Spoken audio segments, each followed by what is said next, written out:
Duke Tobin has a pretty good poker face, but we dive into his comments in his pre-draft presser. Plus, James Rapien gives you the "What Would He Do" mock draft. What would I do? What would I do? You are Locked On Bengals, your daily Cincinnati Bengals podcast. Part of the Locked On Podcast Network, your team every day.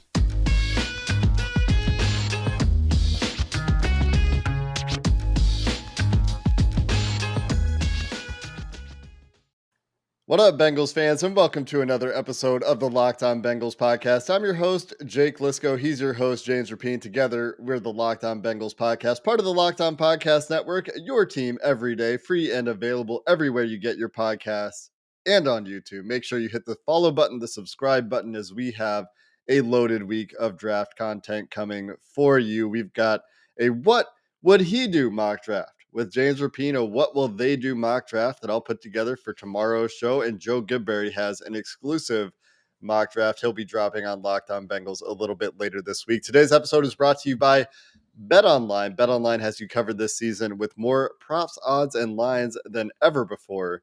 BetOnline is where the game starts.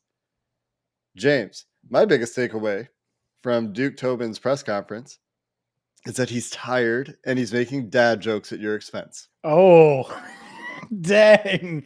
We started with that. Well, for those that don't know, I happened to ask Duke Tobin towards the end. He had talked for about 29 minutes, and we hadn't asked him about safety. Knowing, if you listen to Locked On Bengals, that we drafted a safety 31st overall twice in our first two mocks, I was like, well, we at least got to ask about safety. And, well, Duke Tobin balled me up and threw me away. Do the safeties in this draft class? How do I view them? The safeties, yeah, specifically at the top of the draft. Normally with my eyes. I don't mean to be facetious. I love that he couldn't regain his composure. That's my favorite part about it. He just loses it at his hilarious dad joke. I can only shake my head. And you couldn't hear it. I did say, you got me, because he did get me. And it was also funny because everybody in the room just died laughing, which is what happens in press conferences. Like if a coach makes a joke, or, the director of player personnel makes a joke, you go, ha, ha, ha, ha, you go crazy. And I didn't want to laugh too hard into the mic there, but you exaggerate it. That's what everybody did. It was funny though. He did get me. And, well, I'm about to get him, because I think my mock draft today, what I would do is going to be better than what the Bengals do. So we'll see if that happens. How about that for a shot fired? Ooh. Well, I think the thing about the "What Would I Do" mock draft is that you have the benefit of it not being a real draft. Thanks, Jake. Thanks for bringing me back. That's a Duke joke. Anyways, my biggest takeaway from Duke Tobin, outside of, hold on real quick. Look at my mug today. Did you see this? It says Juice. This is the Juice Edition Yeti. You can get it at Rapien headquarters. Why is my name on your water bottle, James? That's right. Yeti, not a water bottle. What's the significance? It's a thermos? Oh, no, there's juice in here. Yeah, it keeps it cold. Ice cold juice. Biggest takeaway for me, cornerback is on the mind. Duke Tobin doesn't say much, but the fact that he was like, yeah, clearly when you look at our roster, that's a position that you want to address and that we want to address. That was just a very simple line, but it feels like it states the obvious, right? But the fact that he was willing to go that far, it's not like he said tight end's a position where, we want to address, or, left guard's a position we want to address. He didn't come out and say any of that. He didn't say they wouldn't take a tight end, or they wouldn't take a safety, or they wouldn't take a receiver, but he said, yeah, cornerback, we could use some more guys there. And he did use plural. And I think that's kind of how they're eyeing it. And wouldn't be shocked if they take multiple corners in the draft. I think the other thing that's interesting that puts more spotlight on the direction we've been talking about for the last week or so, defensive side of the ball, is when he's talking about the offensive line, he's talking about wide receivers, specifically wide receiver. And I think he talked about offensive line the same way. He's like, yeah, if there's a Marvin Jones there in the 5th round, we'll take him. It wasn't, maybe that's not the exact quote, but I mean, you're talking mid to late day 3 at that point. And the way he's talking about, we don't think we need starters. We like our young guys that we've invested in on the offensive line. We're expecting them to develop. They sound to be pretty satisfied with where they're at on offense. They sound generally pretty satisfied with where they're at for starters, and they feel like they're drafting this year a little bit to develop some guys for the future, to supplement, and to find depth. Yep. That's kind of what I took away from some of his commentary. Yeah, no, I agree. And so that's twofold. One, the idea of them just taking an offensive lineman at 31, I think is, I think there's a scenario where it happens, but I don't think that that's a likely scenario given what they're eyeing. And, the second part about that, and I've said it multiple times, and I'm actually surprised there hasn't been more backlash, but when they draft Kyer Elam or Andrew Booth or Kyler Gordon, and then that dude is sitting behind Eli Apple week 1, they said it before the draft. And that might not happen. Maybe the guy balls out and earns the job, or there's an injury or whatever happens. But I think there is a scenario where they trust Eli Apple, made 15 starts for them. Yeah, they have a first-round corner. Maybe they have multiple rookie corners. Maybe it's a second and a fourth-round corner. And those guys are learning in more depth pieces, early, at least early in the season. Maybe not all season. We know how things go. But, yeah, I wouldn't be shocked there. The other thing that I asked him about, because I was curious, I asked how much age mattered, and he got me there too. He was like, yeah, I don't think we're going to draft any 40-year-olds. And then he went into a real answer. He's just ripping me. It was great. I loved it. I mean, that one's a little – there's no 40-year-olds in the draft, Duke. Come on. I mean, there are a couple of there's the one wide receiver return is 25. I mean, yeah, there's 24, 25. 40 is a long way. If you can rent a car, you shouldn't be eligible for the NFL draft. It should already be past you. You just go straight into free agency.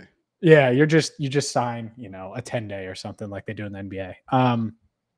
But what about, he didn't say age didn't matter all the way, but he was like, look, if they're good, they're good. Like that's in given their history, I don't think that's true. I think he was giving me lip service. I do think age matters, and age is going to impact, I think, what they do throughout the draft.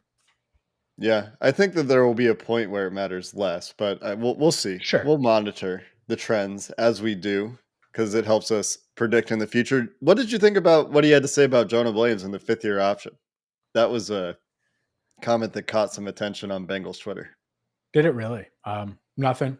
That's how he does that. Just a nothing burger. Like, we're working through it. He'll either get it or he won't. Because there was some speculation that it was like, oh, maybe they won't, and some speculation that, oh, maybe they have an extension going. Oh, I mean, maybe they do an extension. I still think you pick up his 5th-year option and extend. You can do that as part of the extension too. But yeah, no, I think they're going to. And let's be honest here, with the comments he made about the offensive line, are they really not picking up his option? Then you better take. And hope Zion Johnson is there at 31, even though I don't think he's going to be a tackle anyway. Like, you better hope that someone's there. You need a tackle. And so that's the part of it. I think they're going to pick it up for sure.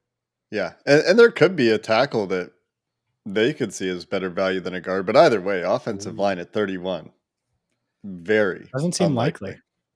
I would say so. I think, Duke kind of confirmed to me a lot of what we've been talking about. I think we've had the right read on them. They're interested in a tight end at some point. They're interested in corners. I think they're interested in some other help on defense. But I think it was a lot of confirming the read we've had on them. And I know you would do it differently, James. And we'll get into what you would do if you were drafting for the Bengals and didn't have Lou Anarumo screaming in your face or Mike Potts telling you what his evaluations are. Or maybe you would do it anyway. Coming up next. I would do it anyway. And you know why? Because I'm powered by AG1.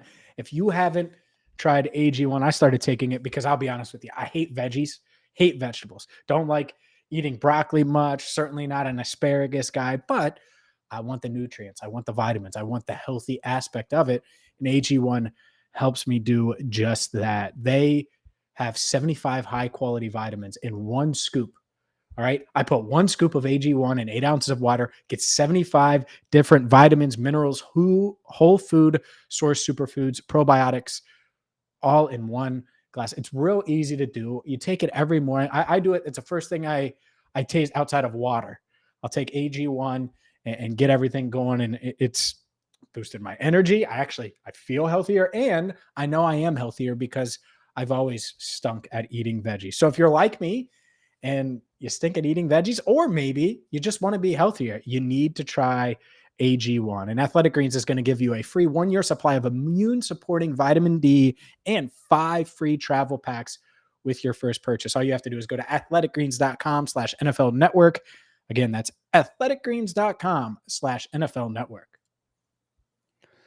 James, you've put together a mock draft for the people, by the people, as the people would do it, or as James Rapien would do it. And before we dive in, if you could give a quick preview to what your process was, and then walk us through the beginning of your "What Would I Do" mock draft.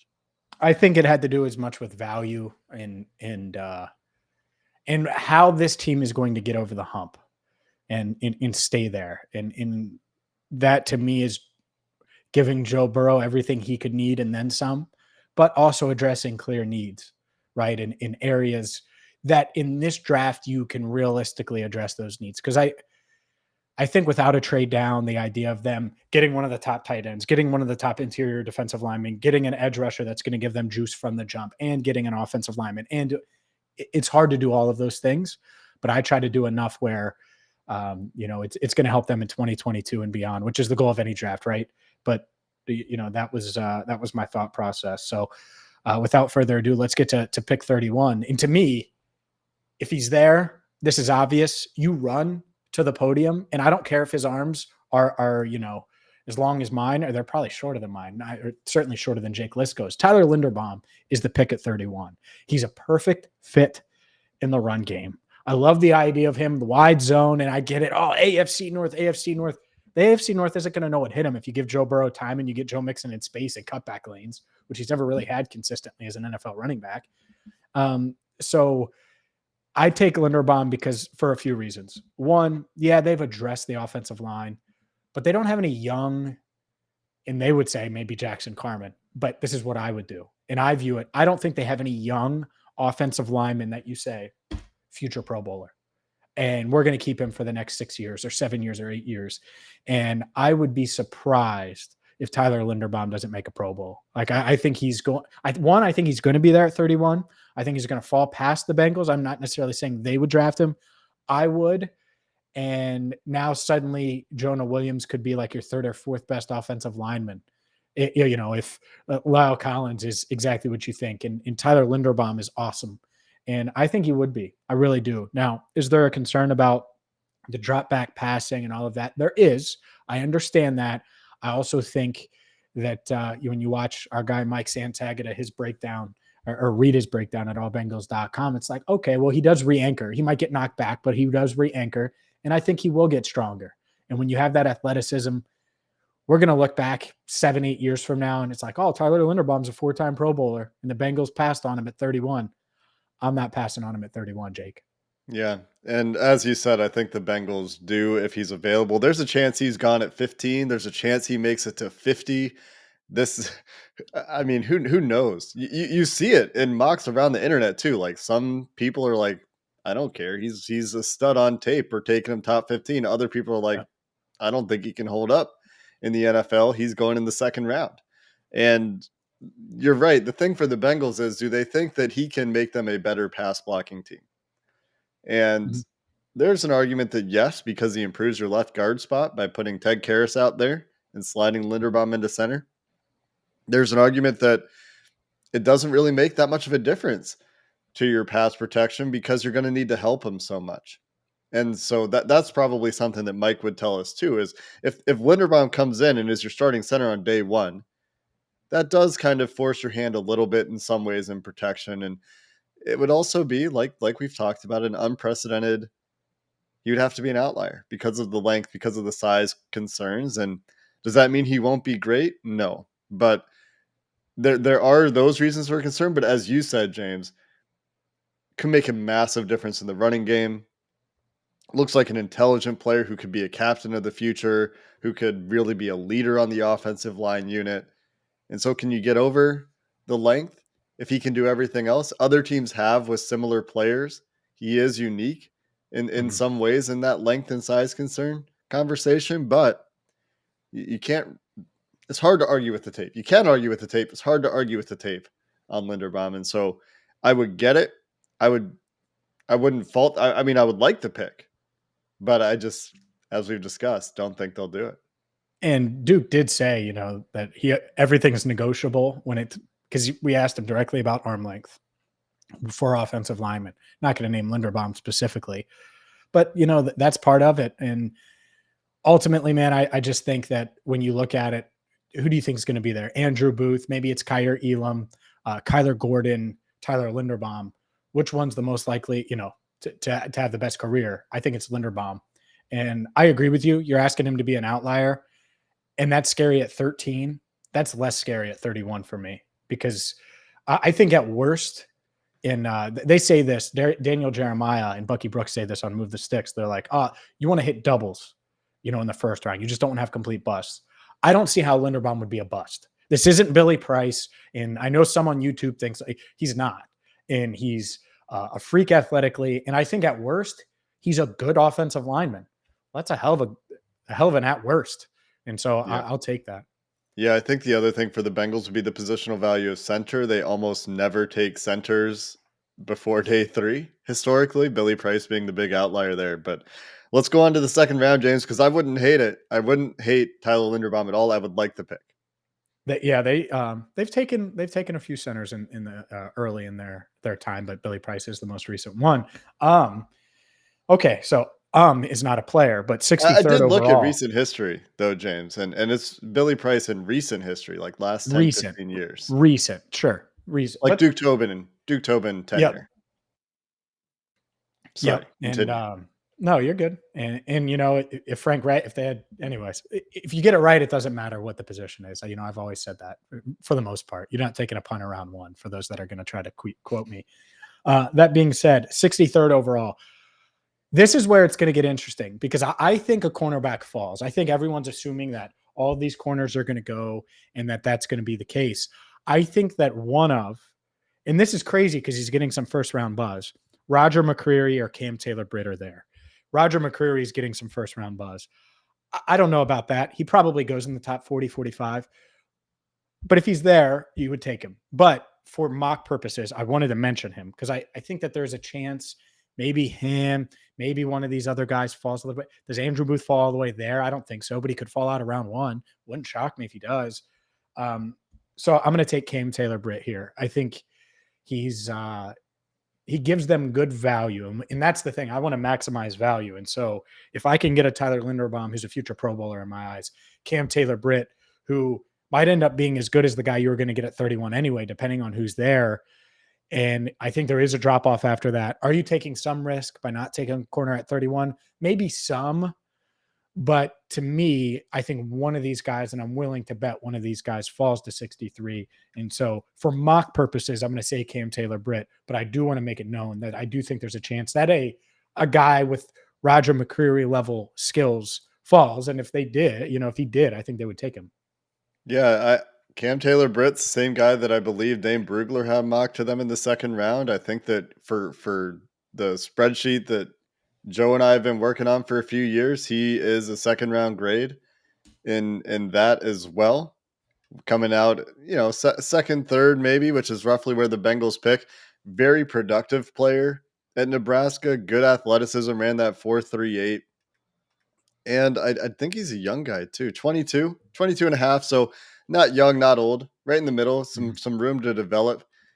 And again, I would like this pick, James. You're 2 for 2 so far because you're getting a solid corner who can develop into a future starter, has that athleticism, even has some positional flex.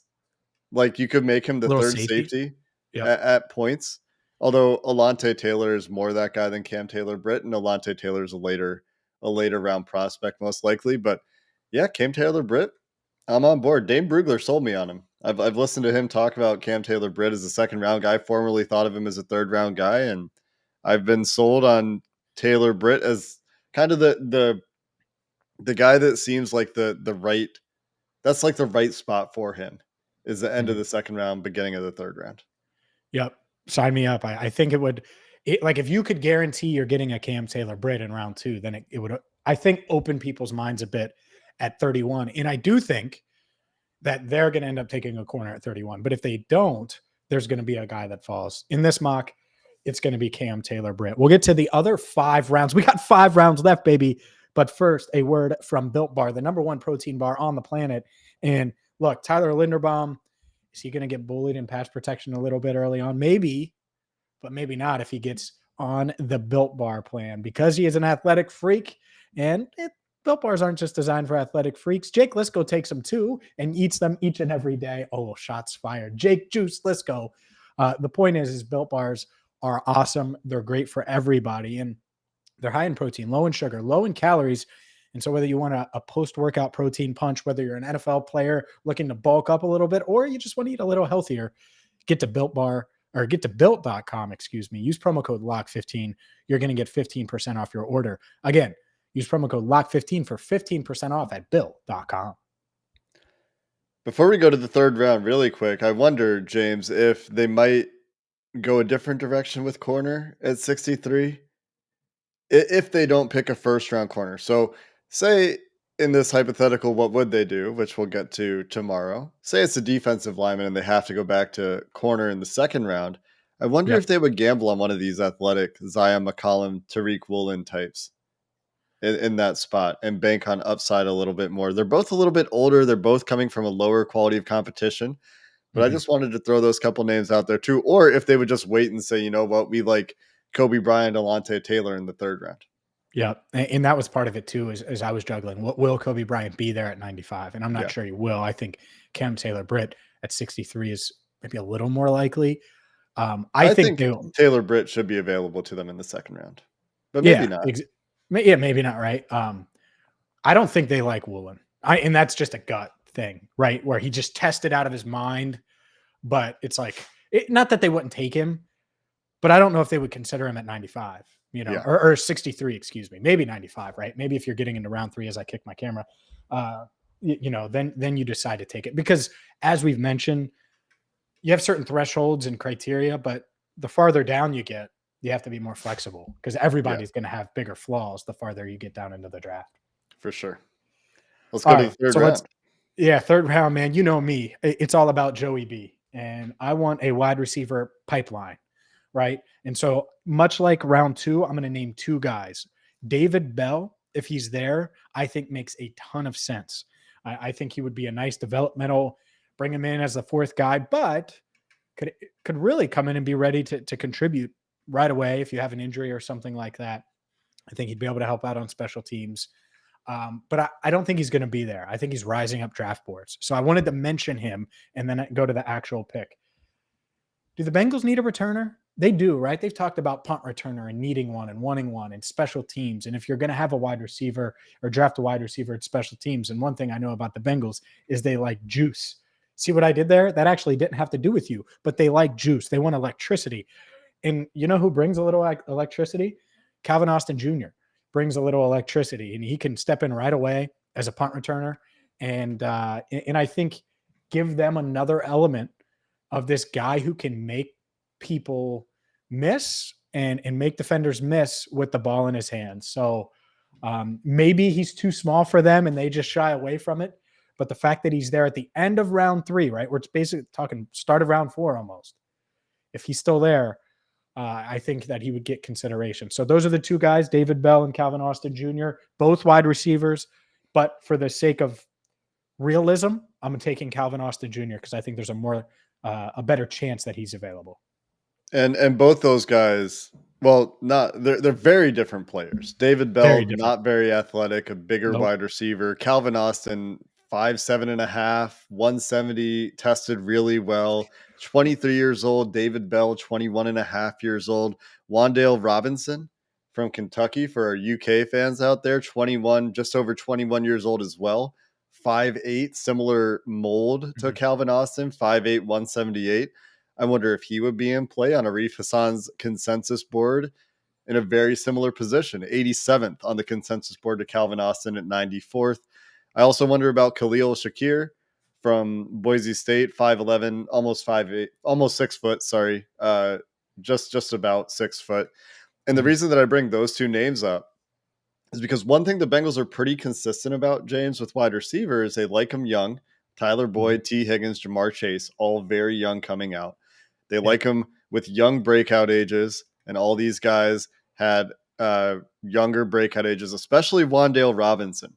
So if you're looking for a dark horse that might be a returner in the third round, that's a name that I think you could keep your eye on from a profile perspective as far as what the Bengals have drafted in the past. Now, are they going to draft a 5'8" receiver? That doesn't necessarily fit what they've done in the past. But everything else on Wan'Dale Robinson's profile is very intriguing to me if you're talking wide receiver in the third round. Now, Calvin Austin Jr. loved the dual threat, the returnability. I don't think they're going to pick 2 offensive players in their first 3 picks, James, but that's why you're making the picks. Yeah, exactly. That's right. And they're part of that one, David Bell to me could be like Mo Sanu almost, where he comes in and you look up and maybe even better than him, but you get him in round 3 and it's like, oh, he's going to end up being a big contributor. And that's the thing is, are we sure Tyler Boyd's here in 2023? I'm not. And so if he's there, that would be the pick. And I know they are different. And you can insert whoever. I pick Calvin Austin Jr. I do think they prioritize getting a returner, adding more juice. Like I said, I'm drinking juice here.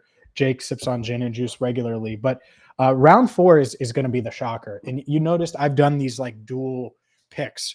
And I did that to be a little more realistic, because if I just say, oh, they're going to get this guy and then this guy and this guy, well, that's hard. We're not doing a simulator. So I'm naming guys in the range, in the buckets that I think that they'll be in on the Bengals board. And so pick 136. I was actually talking to Joe Goodberry about this. And I think that there's a chance that the man out of Houston falls. And this would be the David Bell scenario. If you got David Bell, well, you haven't fit that returner in, right? Marcus Jones with the shoulder injury, he's slight too. You're not taking Calvin Austin Jr. and Marcus Jones. You're just not. It doesn't make sense. But if you go the David Bell route at 136, is at the end of round 4, is Marcus Jones still there? Everyone right now is laughing and is saying, man, he's projected to be the 87th player. I don't know, man. Joe was pretty convinced. He was like, he might be there in round 5. I went round 4 here. If he's there, I think that makes a lot of sense if they haven't addressed returner yet, right? Where it's like, man, he can be a playmaker in the nickel. We can address the secondary, but right away, he's going to be an instant special teams contributor. But I don't think he'll be there.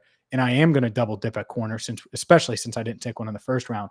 Martin Emerson is who I'm going to go with. And I do think it's pretty realistic he's there. It's not as takey, but I do think that there's a chance that Marcus Jones falls to round 4. If not, then Martin Emerson is the pick. And suddenly the Bengals have drafted 2 cornerbacks in the first 4 rounds. Yeah, I don't know as much about Martin Emerson, if I'm being totally honest with you, but I do know that he's long. I know he's young. I know he was incredibly productive in college. The only wart really for him is that 4.53, and there's probably some stuff on film that I'm not aware of. But just looking at the profile from a data perspective, from a size perspective, from a testing perspective, checks all the boxes. And just 21 and a half years old, James. If Martin Emerson is available to them in the 4th round, I feel like you would have to really like it. Now, what's interesting is 3 corners that we've talked about are in the same range on Arif Hassan's consensus board, which combines 60 different draft boards.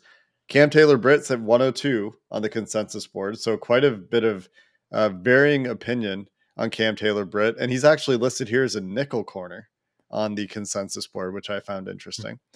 And Martin Emerson, 103, Alontae Taylor, who I mentioned earlier, who could be that round or 2 later kind of guy, at 104 on the consensus board. So a cluster of corners from 102 to 104 on the Arif Hassan 60 big board combined consensus board. Yeah, and what I did is we had our guy Dane on, and if you missed it, we had Dane Brugler on last week. You should go back and listen. But that's what I used. I kind of used that to shape it. Now, he has a really high grade on Marcus Jones. So I didn't just use that as the Bible, right? David Bell isn't necessarily expected to be there, but I'm naming guys that it wouldn't shock me if they were. Yeah. And, like, again, McCreary, it might be him. It might be someone else in round 2, but that's why I've done that. But from here on out, because it's really hard now, we're getting into round 5. I'm not going to have two players. It's going to be a one-player thing, and we'll be able to move past this a little bit quicker, especially 174. So it's 2-2, two defensive players, two offensive players. This breaks the tie, and you know where I lean, baby. I'm talking offense all day long, Jake Liscow. We're getting juice on offense with a little Cole Turner at 174. We took him in our mock last week. Makes a lot of sense, and I think that this is honestly the most likely scenario for the Bengals too, where they aren't taking a tight end super early, unless they, Trey McBride falls to them in round 2. It sounded like Duke Tobin. They want a guy who can block at least some. And I don't know if Greg Dulcich is that. And you can wait and get a guy who can catch passes and you can work on his blocking. And I think that's a guy like Cole Turner later in the draft who obviously isn't much of a blocker either, but you're not taking him with the 63rd pick or the 95th pick. You're taking him a few rounds later. Sorry, what was this pick number? 163? Is that where we're at? 174. 174. Okay. I don't know where the Bengals picks are on day 3. That's the fifth round. That's the fifth round. So 197 on Arif Hassan's consensus board for Cole Turner, but there's a big gap from Daniel Bellinger and Jake Ferguson at 143 and 142 to 197 Cole Turner. And on the Joe Goodberry, and actually Bengals Sands has graded this player as well, Cole Turner. This is the 4th highest graded corner when you weigh in stuff like production. Tight end. I know corners on the mind. Yeah. Yep. When you weigh in stuff like production and athleticism, and you drop a little bit of external opinion into the mix just to balance out Joe and Sands, who may be a little bit higher on him than ESPN or the Draft Network, for example. So you get a 22-year-old tight end who can develop a little bit. He doesn't necessarily have to do a ton this year.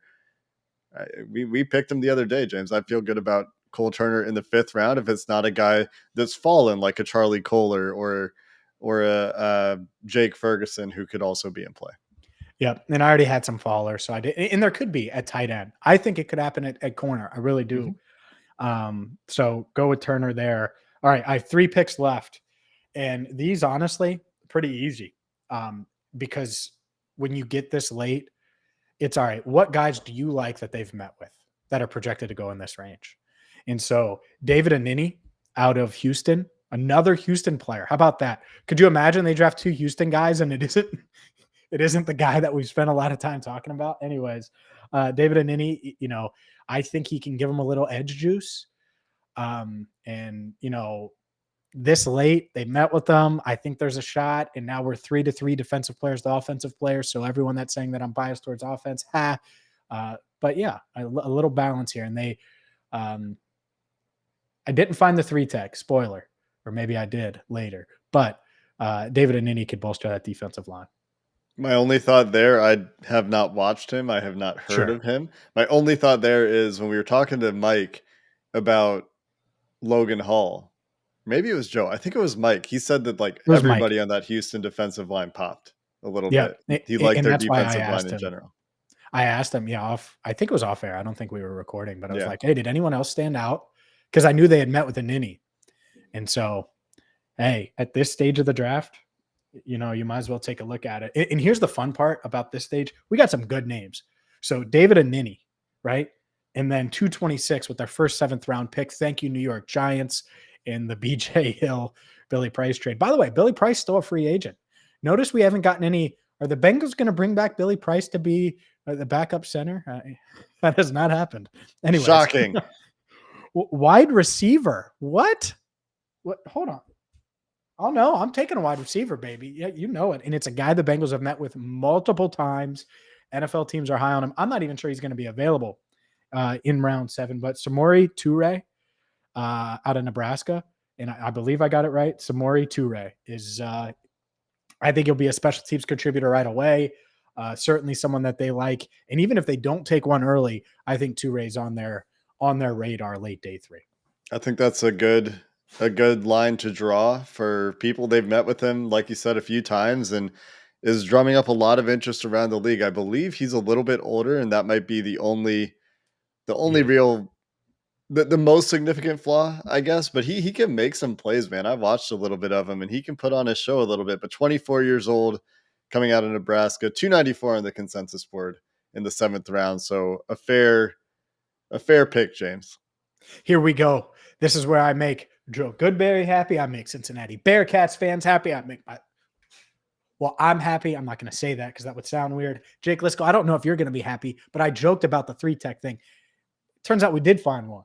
It just picked 252, baby. We're getting Brooksy. Curtis Brooks to Perfect. the Bengals. It makes so much sense. I think they might have to take him a little earlier than that. I know some are saying the Cincinnati Ties, won't he want to stay in Cincinnati? Wait till he's undrafted. Hell no. Get the guy.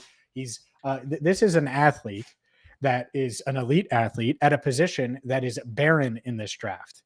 And I was trying to play it out, and without trading down, I don't really see a scenario where you're addressing all of these things. And people are going to say at 95, oh, well, you could have taken. What if a lot of those 3-techs are gone, or guys that you project to be 3-techs? And I think they will be. I think there's going to be a run on them early. So you miss out on something. Curtis Brooks, come on down. Maybe we'll call a little Larry Ogunjobi, Akeem Hicks, or someone after the draft. But Curtis Brooks is a Bearcat turned Bengal, baby. Yeah, I'm happy about this one too. Little known fact, I was on Curtis Brooks before Joe Goodberry. So, whatever. Jake Liscow's guy, Curtis Brooks.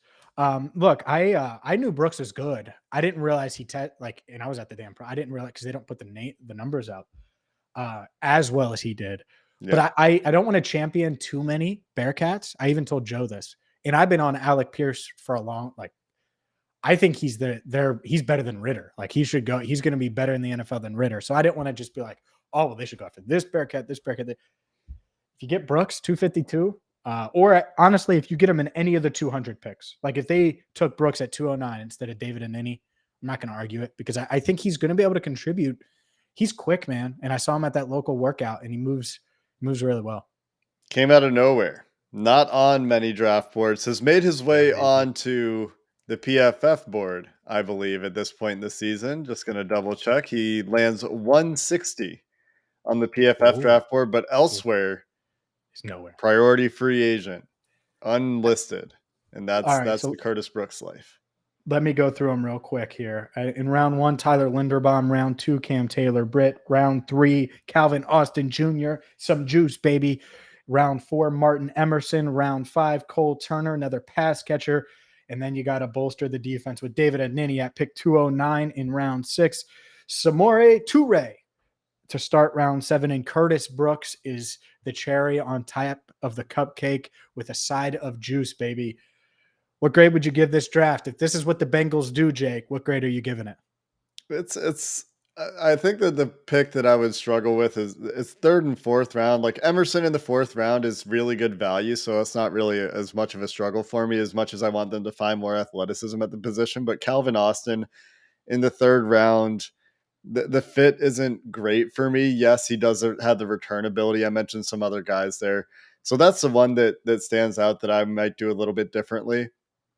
But, the rest of it I like. You miss a little bit on getting a 3-tech or an edge player that you think can come in and make immediate impacts, but you get some guys later that are kind of lottery tickets. So if you miss them early, and they're going to miss some positions early, they go back to them a little bit later. In reality, what I think the Bengals will do is those positions will probably be on the offensive side of the ball, but this is what would James do, Mock. And so probably in the B+ area, A- area for me, I think Linderbaum really does help. I think that in the run game in particular, you're left to right feeling pretty good. I will say, you mentioned that the Bengals don't have young offensive linemen that they feel could be future Pro Bowlers. Jonah Williams turns 25 this year. So I'm just going to throw him out there as a guy that could develop into a Pro Bowler who is a young guy on the team as well. But that being said, doesn't make the pick of Tyler Linderbaum any worse. You've completed your offensive line revamp. That is the centerpiece of your draft. You've got a developmental guy who can probably play a little bit this year in Cam Taylor-Britt. I think you did a good job of hitting on some very athletic players at some position, a good job of prioritizing age a little bit earlier and then later in the draft, overlooking it for some guys who may be able to come in and provide some depth that maybe if they come out last year or they're more well known or they find their stride a little bit earlier in the college game, they get picked a little bit earlier. So that's my overall take on the what would James do mock. Yeah, round 3 is going to be the one where people, go crazy. In a perfect world, to me, it would be David Bell, and then it would be Marcus Jones. And if that happens, don't tell me I called it, because I called it. But it's what I would do. And so that would be the perfect world. If not, you get the returner, you come back, you get the corner, you feel good that you doubled up at corner. And so, I like it. But you're right. There's going to be a position or two where we're like, and to me, if it is interior DT, like, there are a couple guys that make sense for them in free agency. And so that's why I went that route. It's because I think Larry O's a call away, and you could feel pretty good about bringing him back potentially. Really? Me, what I would do, I'd be open to it. You Yeah. would do. Okay. I thought you were saying like, yeah, they could get him back. No problem. It'll be interesting to see what happens with Larry Ogunjobi. But you're right. There are some guys out there they could call if they wanted to spend some money. And if you're making the decisions, they're probably spending that money this year. Spend that money, baby. That's the James Rapien way. That's going to do it for this episode of the Locked On Bengals podcast. You can tune in tomorrow. We're going to do the What Would They Do mock draft. We're also going to hear from Zach Taylor before the draft. We'll see if Zach Taylor gives us any more hints. And then we'll be back later this week with Joe Goodberry. And then we'll have a 4-panel episode with Joe Goodberry and Bengals fans to get you ready for the draft later this week. Until next time, Bengals fans, hoo-day, and have a good one.